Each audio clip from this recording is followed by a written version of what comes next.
Oh.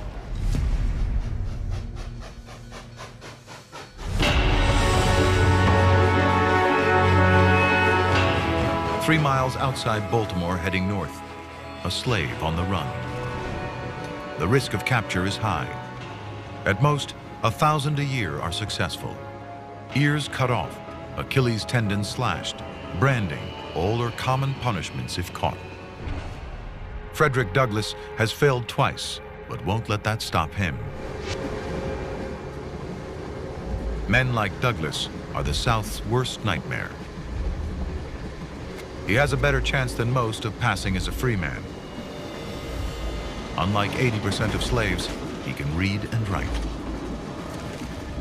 Even in the 21st century, we're only 3 or 4 generations away from people that not only could not get paid for their labor, it was against the law for them to read and write, it was against the law for them to marry, it was against the law for them to name their children after themselves. Ladies and gentlemen, please.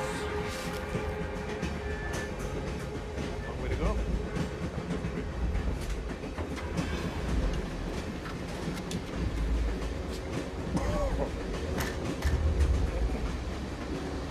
Drink it. Black Americans must carry documents proving they're free or who they belong to.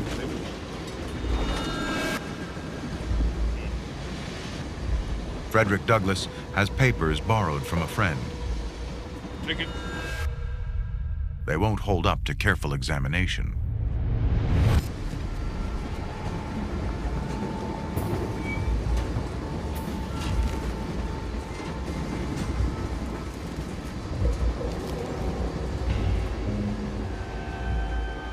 My whole future depended on the decision of this conductor.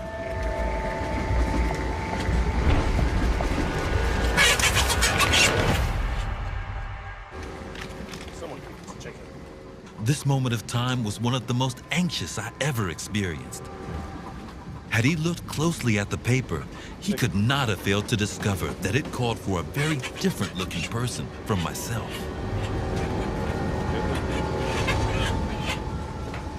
Frederick Douglass makes it to New York City and freedom, and becomes a leading figure in the anti-slavery movement. He'll write a best-selling autobiography. He'll meet and debate with Lincoln in the White House. At a time when slaves are barely regarded as people, he will become an icon, a celebrity, the best-known African American in America.